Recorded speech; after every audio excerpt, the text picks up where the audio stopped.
जी ठीक है, आप साथ ही रहेगा। मुल्तान का रुख कर लेते हैं। मुल्तान में हमारे साथ नुमान खान बाबर मौजूद हैं। नुमान, बताइएगा यहाँ पर तैयारियाँ कैसी हैं और जो पोलिंग का सामान है क्या वो पहुँच सका यहाँ पर अभी तक?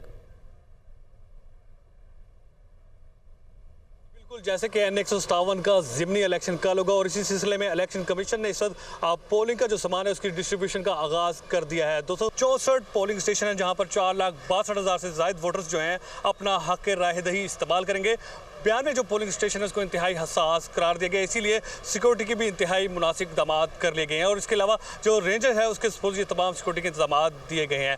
1-1 मुकाबला है तहरीक इंसाफ और पीपल्स पार्टी के मबैन। तहरीक इंसाफ की जानिब से महर बानो कुरैशी हैं जो कि शाह महमूद कुरैशी की बेटी हैं और उसके साथ साथ उनके जो मद्दे मुकाबिल हैं वो अली मूसा गिलानी हैं कि जो कि यूसुफ रज़ा गिलानी के बेटे हैं। दोनों मुख्तलिफ पार्टियों के वाइस चेयरमैन हैं जिन्होंने अपने बेटी और अपने बेटे की जो है कंपेन खुद चलाई है। इज़्ज़त का मसला भी है क्योंकि यहाँ पर जो गिलानी ख़ानदान है और उसके साथ साथ जो कुरैशी ख़ानदान है, ये 3 नस्लों से उनकी जो मुकाबले हैं वो चल रहे हैं।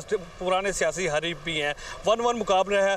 कंपेन का अगरचे जो है आगाज़ जो किया गया था वो ख़त्म हो चुका है, लेकिन इसके बावजूद जो इलेक्शन कमीशन ने एक ज़ाब्ता इखलाक वाज़े किया कि कंपेन जो है रात 12 बजे तक उम्मीदवारों ने करनी थी और वो ख़त्म कर दी गई। लेकिन उनके वालिदैन जो है, वालिद जो है, स्पेशली शाह महमूद कुरैशी जो हैं, यूसुफ रज़ा गिलानी जो है वो अभी भी कंपेन कर रहे हैं और नाराज़ वोटर्स को कायल करने की कोशिश की जा रही है। दिलचस्प मुकाबला होगा, सनसनीखेज होगा, कांटेदार मुकाबला होगा। अगरचे यहाँ पर अली मूसा गिलानी को PDM के जो उम्मीदवार हैं इनको मुख्तलिफ जमातों की जो हमायत है वो भी हासिल है। इससे कबल भी वो 3 मरतबा इसी हल्के में जो है इलेक्शन लड़ चुके हैं। ये हल्का जो है ज़ैन कुरैशी के इस्तीफे के बाद खाली होता है। इस वक्त ज़ैन कुरैशी भी उन्होंने वजारत भी ली, उन्होंने अपनी बहन की कंपेन की है। बड़ा अच्छा मुकाबला देखने को मिलेगा। जी